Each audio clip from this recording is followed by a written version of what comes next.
Voy a leerlo para ustedes. Dice: esta santificación se efectúa en todo el hombre, párrafo 2, aunque es incompleta en esta vida, todavía quedan algunos remanentes de corrupción en todas partes, de donde surge una continua e irreconciliable guerra. La carne lucha contra el espíritu y el espíritu contra la carne. Ahí estamos en el párrafo 2. Y quiero que volvamos a ver el cuadro que vimos la semana pasada, solamente por una situación que un hermano me comentó, y creo que es bueno. Habíamos visto esas tres partes, ¿verdad? Esclavos del pecado y la condición en que se encuentran las personas sin Cristo, hasta el día en que el Señor por su gracia los llama y les da el nuevo nacimiento y la conversión, unidos a Cristo, esa vida nueva, e inmediatamente comienza ese crecimiento en santidad.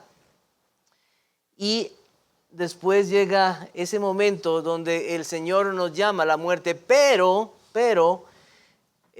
como sabemos, la Biblia dice que nosotros esperamos la venida de nuestro Señor Jesucristo. Y algunos de esos no verán la muerte, sino que serán, ¿qué? Transformados. Entonces agregué esa palabra ahí, transformación.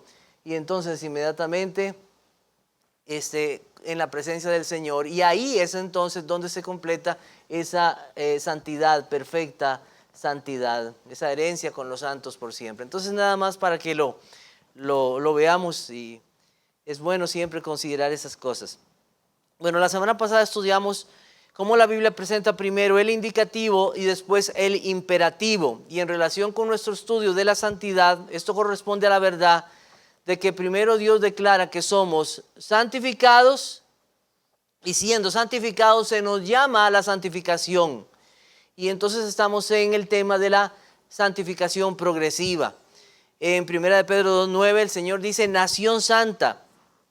Pero también vemos en 1 Pedro capítulo 1 versículo 15 que Dios dice: sed santos porque yo soy santo. Entonces están las dos partes, y eso también lo vemos en un pasaje como Romanos capítulo 6. Entonces les invito a buscar Romanos capítulo 6, que es nuestro pasaje de memorización. Romanos capítulo 6 versículo 2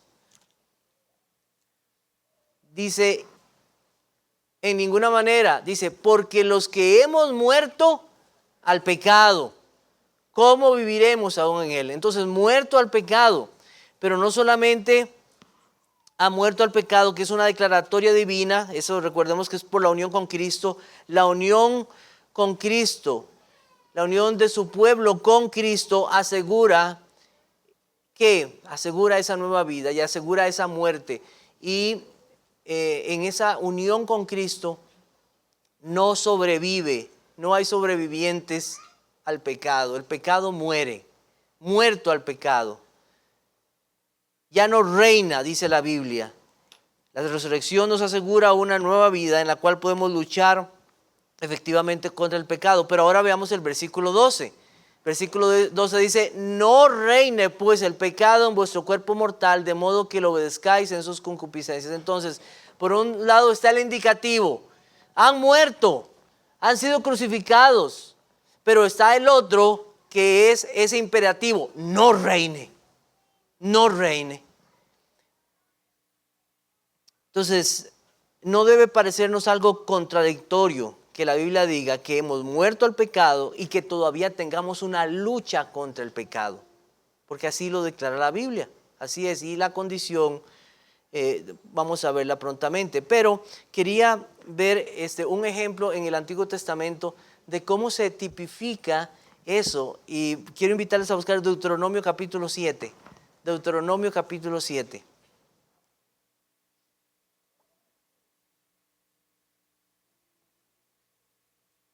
Deuteronomio capítulo 7, versículos 6 y 8. Dice así: porque tú eres pueblo, ¿qué? Santo para Jehová tu Dios. Jehová tu Dios te ha escogido para hacerle un pueblo especial más que todos los pueblos que están sobre la tierra.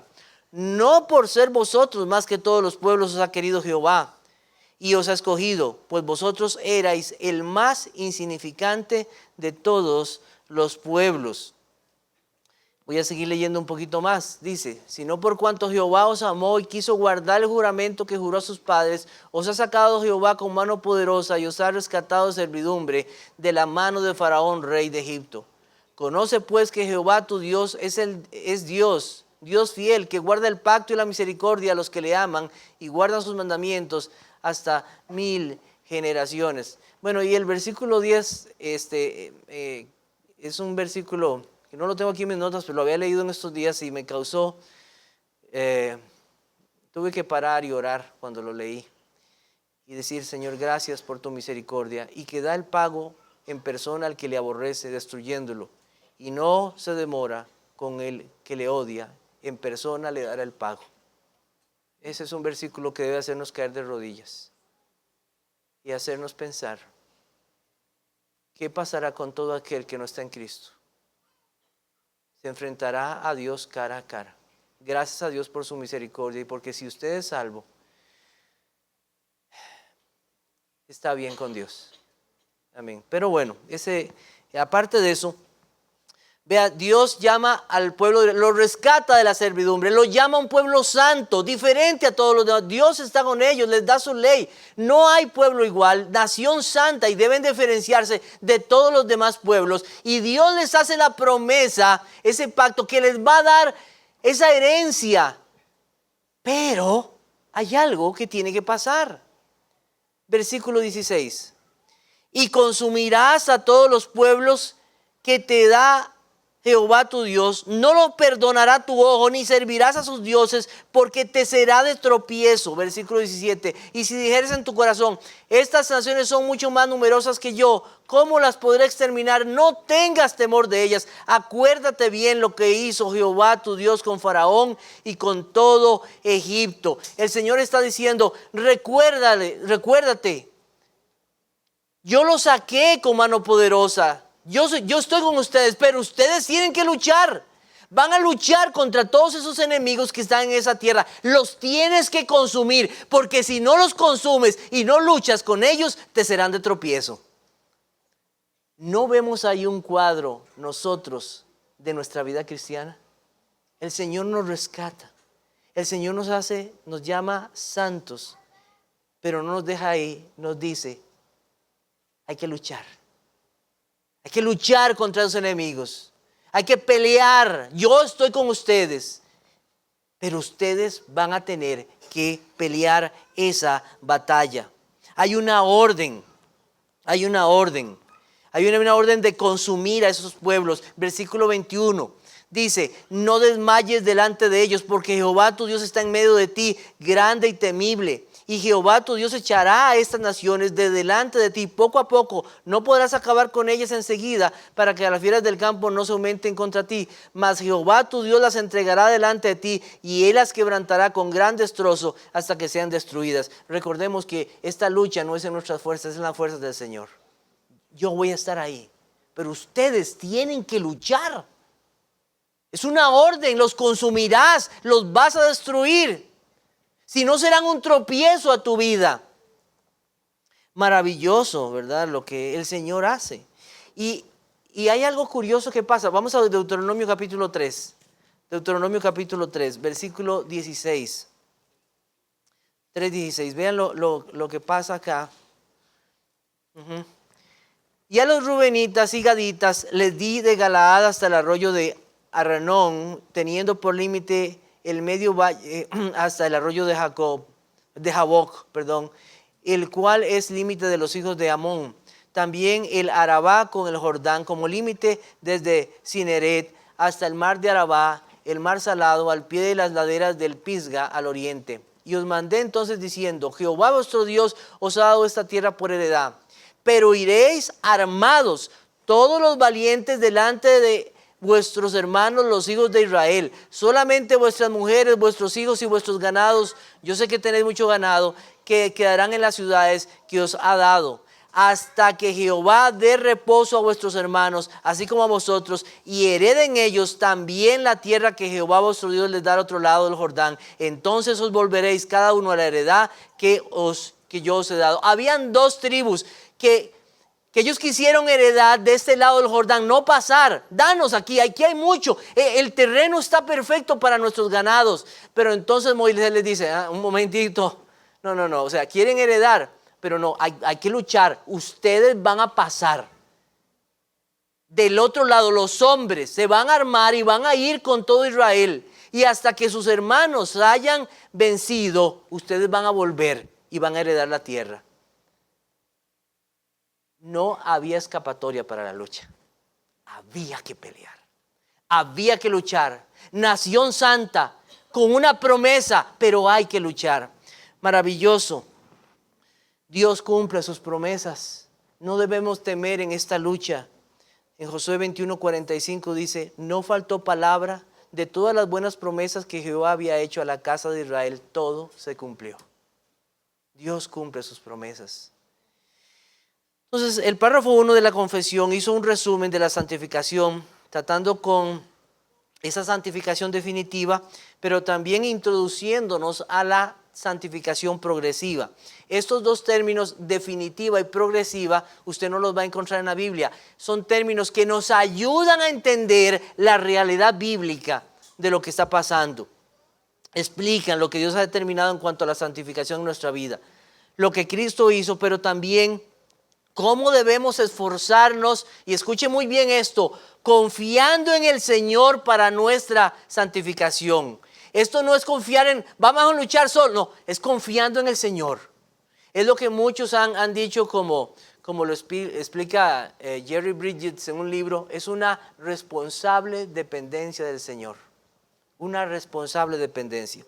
Entonces, las características distintivas de esta santificación, habíamos hablado de esta lucha con el pecado, de la raíz o el alcance de esta lucha. Y eso dice el párrafo 2 en la primera parte. Esta santificación se efectúa en todo el hombre. Aunque es incompleta en esta vida, todavía quedan algunos remanentes de corrupción en todas partes. Entonces, lo primero que nos presenta es que esta santificación se presenta en todo nuestro ser. Y esto nos guarda de tantos engaños. Bueno, ser santos, santos en el alma, santos en los afectos, santos en la voluntad, en la mente y en la conciencia. Vamos a buscar Efesios 4, 22 al 24. Efesios 4, 22 al 24. En todo nuestro ser.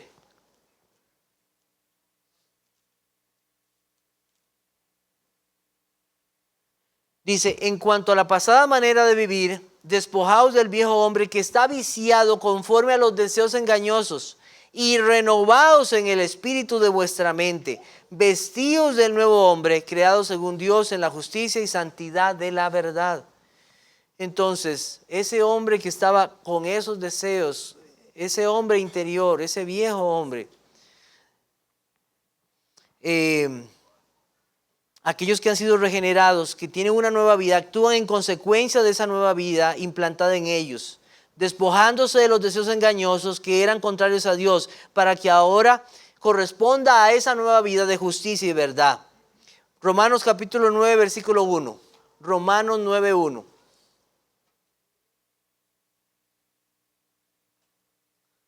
Verdad digo en Cristo, no miento, y mi conciencia me da testimonio en el Espíritu Santo. Sin Cristo, esa conciencia que acusa, bueno, gracias a Dios que todavía en algunos casos acusa, terrible cuando ya no acusa, ¿verdad? Cuando está totalmente dormida. Pero cuando le dice, vea, eso que usted está haciendo está malo, es Dios hablando a su vida por su parte, eso está mal.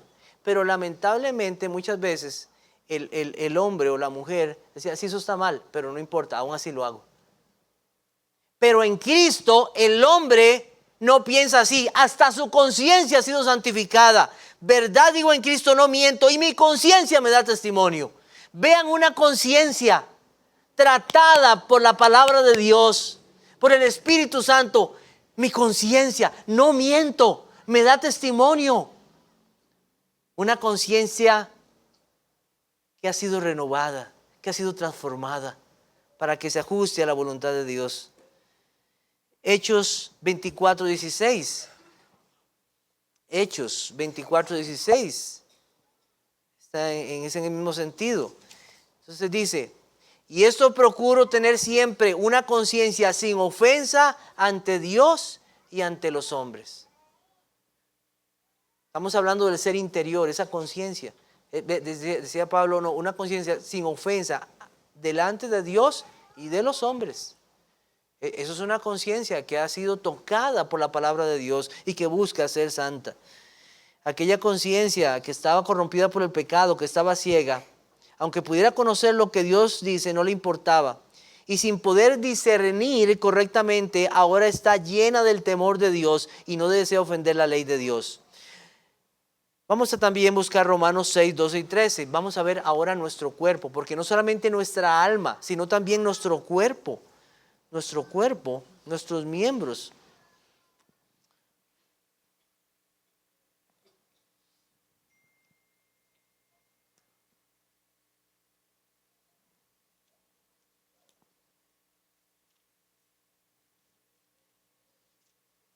Romanos 6, versículos 12 y 13, dice: no reine pues el pecado en vuestro cuerpo mortal, de modo que lo obedezcáis en sus concupiscencias, ni tampoco presentéis vuestros miembros al pecado como instrumentos de iniquidad, sino presentaos vosotros mismos a Dios como vivos de entre los muertos y vuestros miembros a Dios como instrumentos de justicia. ¿A qué se refiere? Esos miembros es nuestro cuerpo, nuestras manos, nuestro ser, nuestros ojos, todo nuestro ser. Comenta William Hendrickson lo que Pablo dice. Entonces esto: no sigan poniendo los miembros de su cuerpo a disposición del pecado como armas de iniquidad. Dejen de hacer esto. En su lugar, pónganse ahora mismo completa y decisivamente a disposición de Dios. Ofrézcanse a Él. Ese cuerpo que hacía mal. Bueno, esto se ve muy claramente en cosas como las que decía el apóstol Pablo a los Efesios, en Efesios 4:28. El que hurtaba, no hurte más, sino trabaje haciendo con sus manos lo que es bueno, para que tenga que compartir con el que padece necesidad. Estas manos que se dedicaban, pero nada más quiero que entendamos, cuando la Biblia nos dice esto, ¿verdad? Esa es la intención de hacer eso. Obviamente pero este cuerpo tiene un motorcito que lo mueve, su corazón, su intención, su voluntad. Pero lo que la confesión trata de advertirnos, podemos decir así, es del engaño que alguien pueda decir: mire, el Señor me está santificando y yo estoy tratando con muchos pecados, pero siguen las mismas maldades. O sea, lo tiene nada más como un concepto. Dice, sí, en mi interior Dios está obrando, sí, pero no se ve nada exterior. No se ve cómo actúa. No se ve esa santificación. No, ahora sus miembros sirven a la verdad y a la justicia. Los miembros, el cuerpo adentro o el ser interior afecta el ser exterior. Vamos a buscar Mateo 23, 25 al 27. Mateo 23.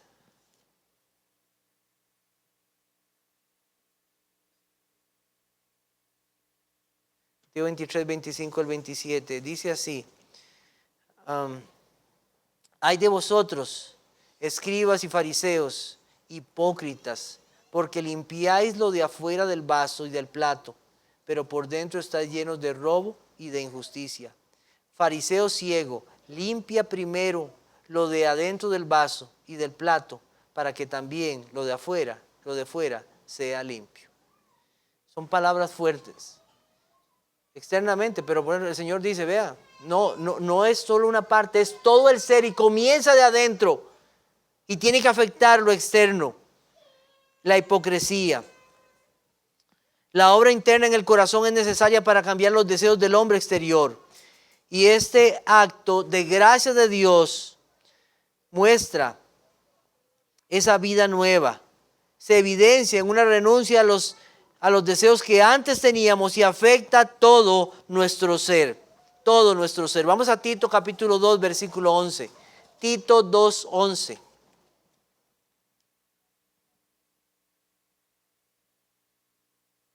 quiero hacerles una pregunta. ¿Voy muy rápido con los pasajes? No, ok, está bien. Está bien. Tito 2:11. Alguien me mencionó que a veces voy muy rápido, pero está bien, trato Tito 2:11 y 12. Dice, porque la gracia de Dios se ha manifestado para salvación a todos los hombres, enseñándonos que, renunciando a la impiedad y a los deseos mundanos, vivamos en este siglo sobria, justa y piadosamente. La gracia que salva, no solo salva, sino nos enseña a vivir la vida de santidad. Y es la gracia la que tenemos. Oh Señor, dame tu gracia cada día más para vivir esa vida de santidad. Y hay algo que se muestra en aquellos que Dios ha dado su gracia en esa vida de santidad. ¿Sabe qué hacen ellos? Ellos renuncian voluntariamente. Renuncian, no quiero más eso. Para vivir esa vida que Dios pide. Esa realidad de nuestro corazón que se expresa en lo exterior. Podemos encontrarla también en Proverbios capítulo 4, versículos 23 al 27. Proverbios 4. Vamos a buscar Proverbios, Salmos, Proverbios. Capítulo 4, versículo 23 al 27. Sobre toda cosa guardada, o guarda tu corazón, porque de él mana la vida. Y sigue diciendo entonces, aparta de ti la perversidad de la boca y aleja de ti la iniquidad de los labios. Tus ojos miren lo recto y diríjanse tus párpados hacia lo que tienes delante. Examina la senda de tus pies y todos tus caminos sean rectos. No te desvíes a la derecha ni a la izquierda. Aparta tu pie del mal. Comienza en el corazón y se muestra en su vida exterior.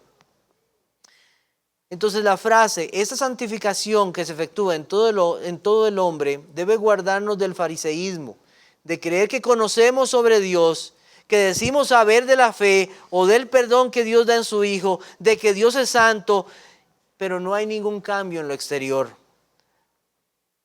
Alguno puede decir, yo sé que es pecado. ¿Ha escuchado usted muchas? Sí, yo sé que eso es pecado, pero continúan en su pecado, pero no renuncia a ese pecado. Esto es fariseísmo, es un engaño. La santificación progresiva inicia en Dios y continúa en Dios por medio de una dependencia responsable de los medios que Dios ha dado para esta lucha. Entonces afecta a todo nuestro ser, no solamente nuestra alma, sino también todo nuestro ser y nuestros miembros que antes se dedicaban a la maldad, nuestros ojos, nuestro ser. En segundo lugar, dice la confesión que es incompleta en esta vida. De eso hablamos un poco la semana pasada y hablamos acerca de esa perfección que no es posible en esta vida. Y la razón de eso es nuestra naturaleza humana caída. Romanos 7:14 dice, porque sabemos que la ley es espiritual, mas yo soy carnal, vendido al pecado. Y no quiero que alguno vaya a pensar que entonces existe esa posibilidad de cristianos carnales. No, es lo que está diciendo, es su condición en ese pecado que todavía mora en él. Comenta John Murray acerca de este pecado, de esta condición, y este pasaje en Romanos capítulo 7:14 dice así, si aún queda pecado en nosotros, debe existir el conflicto que Pablo describe en Romanos 7:14 y siguientes.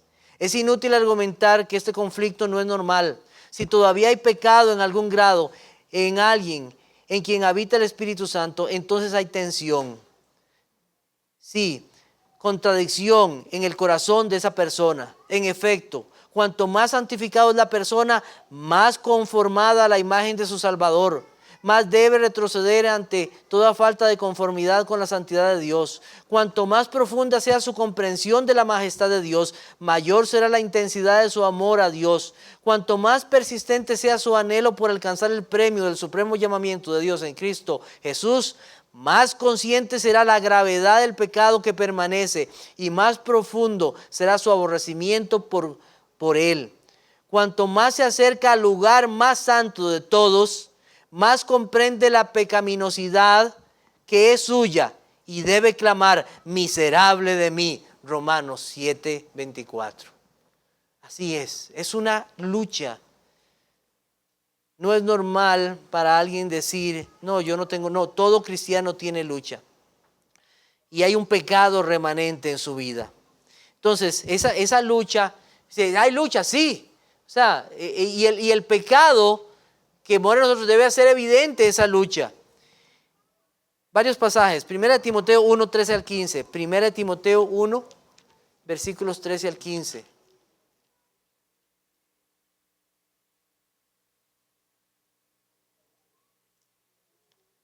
El apóstol Pablo está dando su testimonio y dice así: habiendo yo sido antes blasfemo, perseguidor e injuriador, mas fui recibido a misericordia, porque lo hice por ignorancia e incredulidad. Pero la gracia de nuestro Señor fue más abundante, con la fe y el amor que es en Cristo Jesús. Palabra fiel y digna de ser recibido por todos, que Cristo Jesús vino al mundo para salvar a los pecadores, de los cuales, ¿qué dice? No dice yo fui, yo soy. Sigo siendo un pecador. O sea, la realidad del pecado. Primera de Juan, capítulo 1, versículo 8. El apóstol Juan, aquel que se recostó al costado de Cristo, que escribió un evangelio, que escribió varias cartas, el discípulo amado. Primera de Juan, capítulo 1, versículo 8, dice, si decimos, él no dice si ustedes dicen, él dice si decimos, él se está incluyendo. Si decimos que no tenemos pecado, nos engañamos a nosotros mismos y la verdad no está en nosotros. Él mismo se está incluyendo. Ese que fue llamado, ese que sería uno de los testigos de Cristo, que Dios inspiró por su espíritu para escribir sin error. Un pecador. Y va más allá. Versículo 10. Si decimos que no hemos pecado, le hacemos a él mentiroso y su palabra no está en nosotros. Capítulo 2, versículo 1. Hijitos míos, estas cosas escribo para que no pequéis. Y si alguno hubiere, ¿qué? Pecado. Abogado tenemos para con el Padre, a Jesucristo el justo. Muy bien. Y aquí quisiera nada más hacer una observación en capítulo 3. Vamos a los versículos 6 y 9. En primera de Juan 3, versículos 6 y 9. Dice, todo aquel que permanece en él no peca. Todo aquel que peca no le ha visto ni le ha conocido. Versículo 9. Todo aquel que es nacido de Dios no practica el pecado, porque la simiente de Dios permanece en él y no puede pecar porque es nacido de Dios. Hay gente que cree que los cristianos ya no pecamos. Y usan versículos como estos. La versión internacional de ese pasaje, el último dice, ninguno que haya nacido de Dios practica el pecado porque la semilla de Dios permanece en él. No puede, y dice, no puede seguir pecando porque ha nacido de Dios. Simón Kistemaker comenta al respecto. En el griego los verbos expresan acción continua, no solo un acto. Por lo tanto, el usar el tiempo presente de los verbos griegos, Juan está diciendo que el creyente no puede vivir habitualmente en el pecado.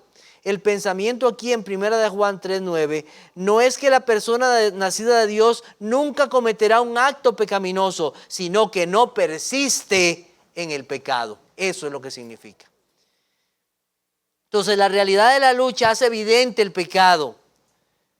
Muchos son los textos bíblicos que enseñan esto y evidencian el engaño de aquellos que dicen que los cristianos no pecamos o que debemos dejarlo todo a Dios, especialmente los quietistas. No, hay que dejarle todo a Dios.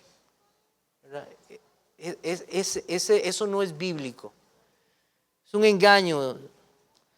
Romanos 8:13 dice, porque si vivís conforme a la carne moriréis, mas si por el Espíritu hacéis morir las obras de la carne viviréis.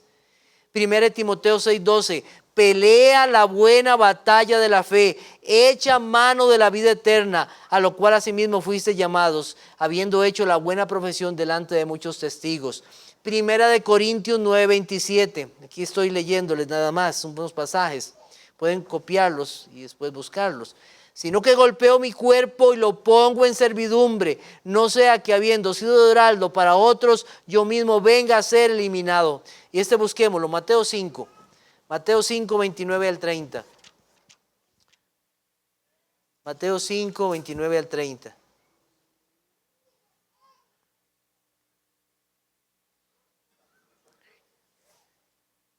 Dice así: por tanto, si tu ojo derecho te es ocasión de caer, sácalo y échalo de ti, pues mejor te es que se pierda uno de tus miembros, sino que todo tu cuerpo sea echado en el infierno. Y si tu mano derecha te es ocasión de caer, córtala y échala de ti, pues mejor te es que se pierda uno de tus miembros, y no que todo tu cuerpo sea echado en el infierno.